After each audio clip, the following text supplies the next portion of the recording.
There's something else that's coming in on January 1st tomorrow.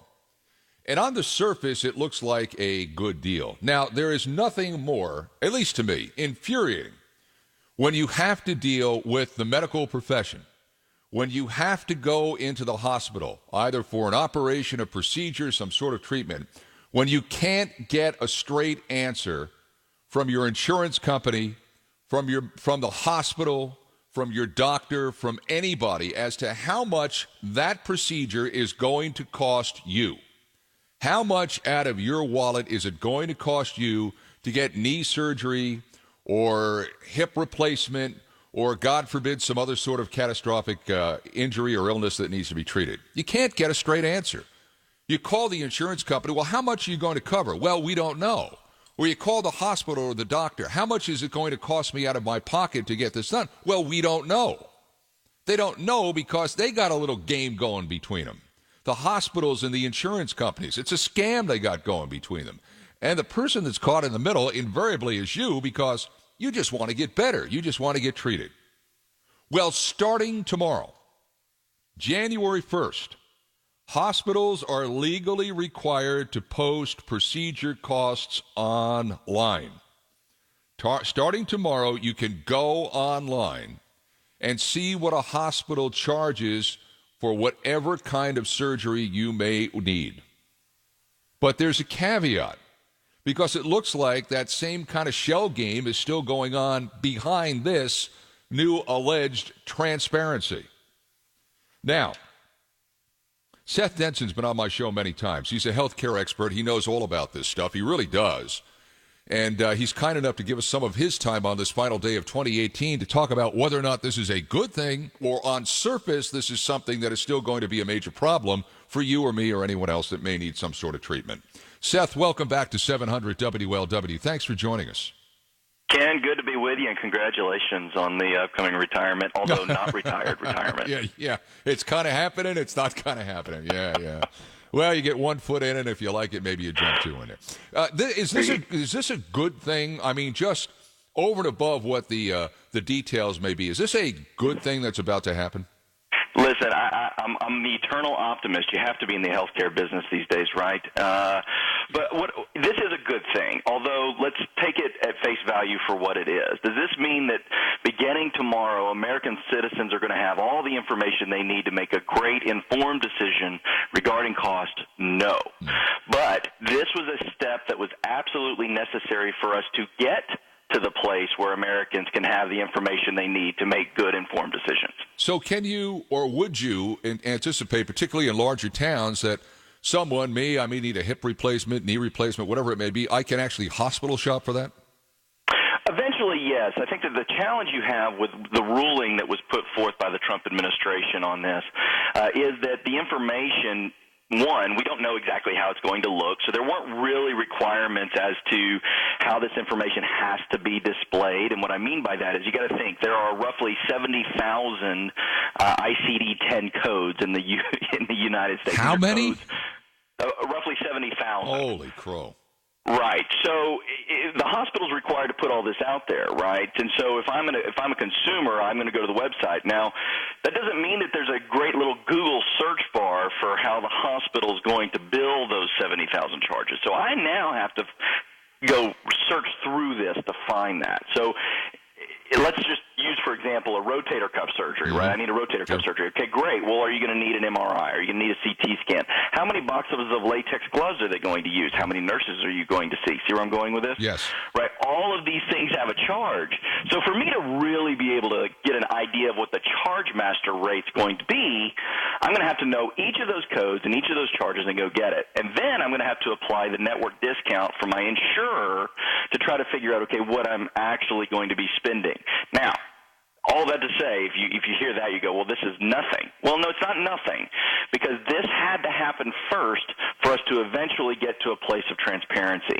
And I have no doubt that there's some genius in Silicon Valley building an algorithm right now that's going to allow the American public to be able to search these things and come up with an actual projection of cost. The hospitals don't want this, do they? Oh, goodness, no. No, the hospitals have, and nor do the insurers, right? I've always said for a long time, insurance companies have constantly stated, well, our discounts are better. And I've constantly stated that discounts don't matter, prices do. What I actually spend is what matters. And so hospitals and insurance companies have worked, you want to talk about collusion, collaboratively together to keep the American public in the dark so that we can't be good consumers, because that generates higher levels of profits.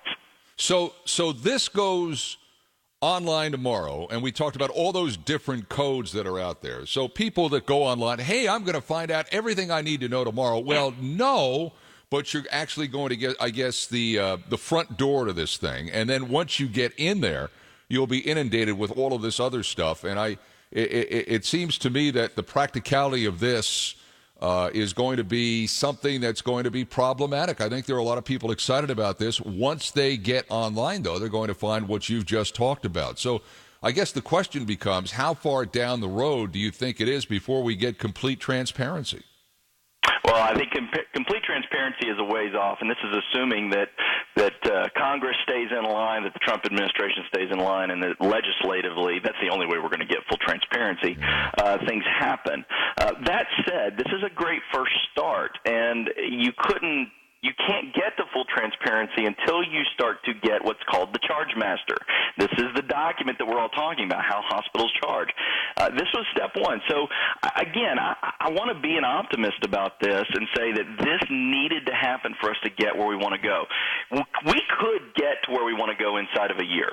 It's possible, but it's going to take the full force of the Trump administration making this a number one priority and likely getting Congress in line. And you and I both know, Ken, that's probably not going to happen. Not going to happen. You know, it's this kind of like buying a car. I mean, it's you go in and you negotiate a price, and how much can I get from you, and then how much is the manufacturer going to give me, and then what discount is the dealer going to give me, and how much am I going to get for my trade-in? It sounds like that the insurance companies and the hospitals are still in cahoots on this, because Seth, I get bills, okay? I just had a hospital stay.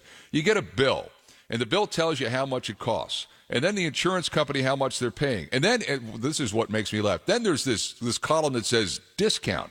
Well, yeah, that's what they couldn't squeeze out of the insurance company, and they know they're not getting out of you. It's just, to me, I just don't understand why this is the way it is. It probably has something to do with hospitals now are more profit centers than they are anything else. Am I wrong on this?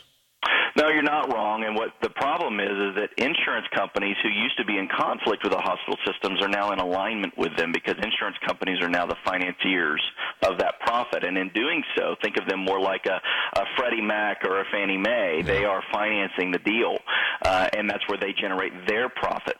And that was a big part of the Affordable Care Act, unfortunately, or an unintended consequence, I think, of that. So this is where we are.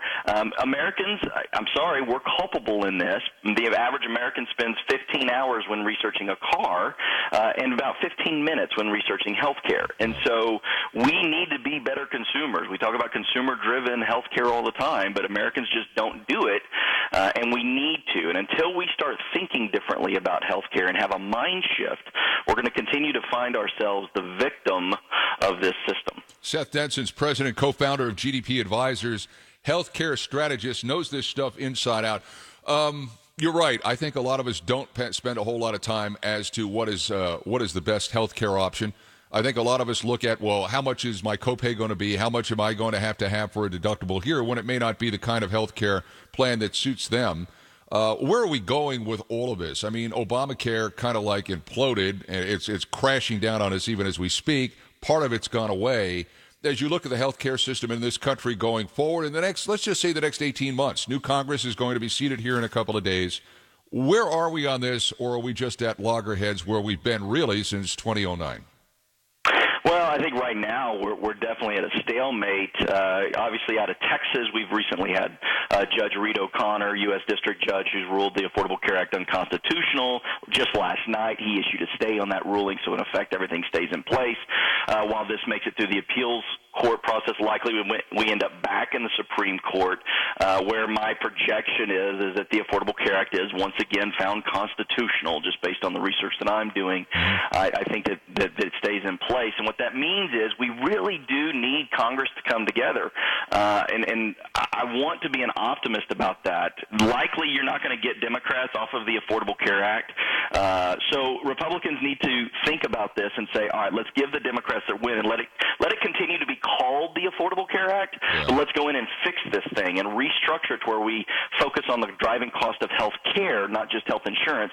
And the good news is, and this is where I'm the optimist, so long as Alex Azar stays on as head of Health and Human Services, he knows the system. He was an executive in the healthcare industry, the pharmaceutical industry for years. He knows the system, and the steps that he and the Trump administration are taking to actually focus on the drivers of cost to infuse transparency into the marketplace, these are great steps. And if we can do that alongside of Congress getting together to not price fix, but regulate the healthcare highway, I think we can have a winning combination here. Wow, if they could just get to that, I think everybody would be happy. But what you're saying, Seth Denson, is tomorrow is a good first step. We got to wait for some of the brainiacs out there in Silicon Valley to break down the codes you're going to see when you get in there. As you said, how many latex gloves, how many bags they got to hook up to you, how much you're going to pay the guy that's going to wheel you from the emergency room up to your room. Once we get by all of that, this could be a pretty good deal. I'm hopeful that it is, my friend. Well, I do, too. Hey, Happy New Year, Seth. Always great having you on. Seth Denson, where can people find you? Because you sound like an intelligent guy, and people like to talk to intelligent guys. Find me at our company website, GDPadvisors.com, or tweeting at Seth Denson. Well, you're on Twitter, huh? All the kids are doing that now. That's what they tell me I was supposed to. I don't know that I figured quite this hashtag thing out, but I keep saying pound key, and they keep saying, no, it's called a hashtag. Oh, my goodness. Happy New Year, Seth. Thank you. Same to you, kid. Seth Denson.